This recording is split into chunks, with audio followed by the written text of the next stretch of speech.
Vous êtes-vous déjà demandé pourquoi certains des pays les plus riches d'Afrique sont toujours aux prises avec la pauvreté?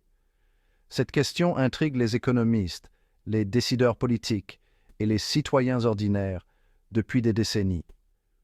Dans la vidéo d'aujourd'hui, j'explorerai les raisons complexes du paradoxe de la richesse et de la pauvreté en Afrique. C'est un sujet à la fois fascinant et exaspérant qui exige une compréhension nuancée de l'histoire, de la politique et de l'économie du continent. L'Afrique abrite environ 30% des ressources naturelles de la planète, dont des diamants, de l'or, du pétrole et du coltan. C'est un trésor qui a alimenté la croissance économique et le développement dans d'autres parties du monde. Pourtant, malgré ces vastes richesses, de nombreux pays africains sont toujours aux prises avec la pauvreté, les inégalités et le sous-développement. Ce paradoxe n'est pas seulement moralement condamnable, il est aussi économiquement et politiquement insoutenable. De nombreuses raisons expliquent pourquoi la richesse de l'Afrique ne s'est pas traduite par une prospérité générale pour ses citoyens. L'un des principaux facteurs est l'héritage du colonialisme, qui a laissé derrière lui un mélange toxique d'exploitation, de dépendance et de sous-développement. Un autre facteur est le manque de bonne gouvernance, qui a permis à la corruption, à la mauvaise gestion et au népotisme de prospérer. Et puis il y a la question de la mauvaise gestion économique, qui a conduit à une mauvaise allocation des ressources, à l'inflation et à l'instabilité. Il existe des facteurs plus profonds, plus complexes, et ce sont ceux que je souhaite explorer dans la vidéo d'aujourd'hui.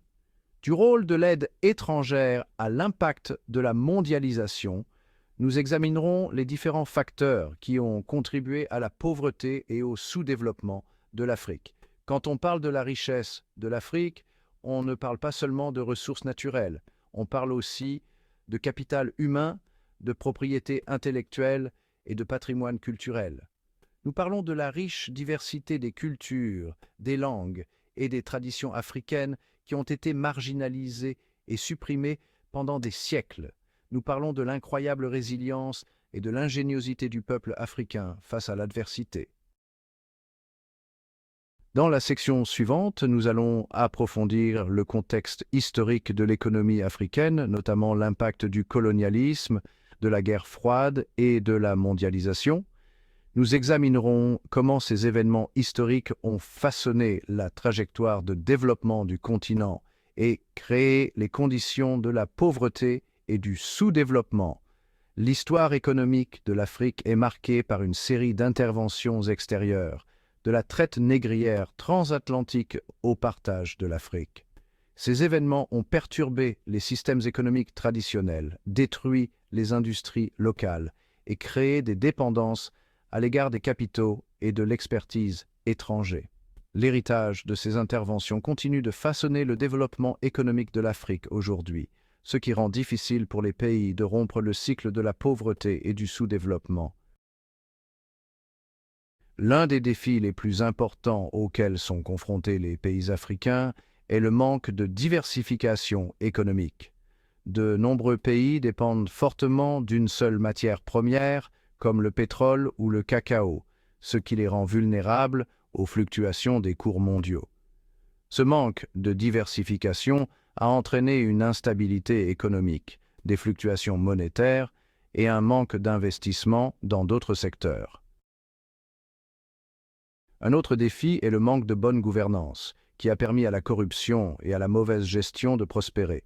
Dans de nombreux pays, l'élite au pouvoir a pris en otage le système politique, utilisant son pouvoir pour s'enrichir et enrichir ses amis aux dépens de la population en général. Cela a conduit à un manque de responsabilité, de transparence et de participation démocratique. Un troisième défi est l'impact du colonialisme, qui a laissé un héritage de dépendance et de sous-développement. De nombreux pays africains ont été contraints d'adopter les langues, les cultures et les systèmes économiques européens, ce qui a entraîné une perte d'identité culturelle et un manque de confiance dans les capacités locales. Un quatrième défi est le rôle de l'aide étrangère, qui a créé une culture de la dépendance et sapé les initiatives locales. L'aide étrangère a souvent été liée à des conditions qui profitent aux donateurs étrangers plutôt qu'aux communautés locales, perpétuant ainsi le cycle de la pauvreté et du sous-développement. Un cinquième défi est l'impact de la mondialisation, qui a créé de nouvelles formes d'exploitation et d'inégalité. La mondialisation a conduit à l'émergence de nouvelles puissances économiques, comme la Chine, ce qui a créé de nouveaux défis et de nouvelles opportunités pour les pays africains. La République démocratique du Congo, par exemple, abriterait environ 80% des réserves mondiales de coltan, un minerai essentiel utilisé dans les appareils électroniques. Pourtant, le secteur minier du pays est dominé par des entreprises étrangères, ce qui a entraîné une dégradation de l'environnement, l'exploitation de la main-d'œuvre et des avantages minimes pour les communautés locales. De même, le Nigeria possède d'énormes réserves de pétrole, mais le secteur pétrolier du pays est miné par la corruption, la mauvaise gestion et la dégradation de l'environnement. Les bénéfices de l'extraction pétrolière n'ont pas profité aux communautés locales, qui continuent de vivre dans la pauvreté et la négligence. Au Mozambique, la découverte de gaz naturel a créé de nouvelles opportunités de croissance économique, mais elle a également suscité des inquiétudes quant à la dégradation de l'environnement, au déplacement des communautés locales et au manque de transparence dans l'industrie extractive. Dans chacun de ces cas, nous voyons comment la richesse de l'Afrique est extraite et exploitée par des puissances étrangères, laissant les communautés locales supporter le coût de la pauvreté et du sous-développement. Certains pourraient soutenir que l'aide étrangère est la solution à la pauvreté en Afrique, mais les faits suggèrent le contraire.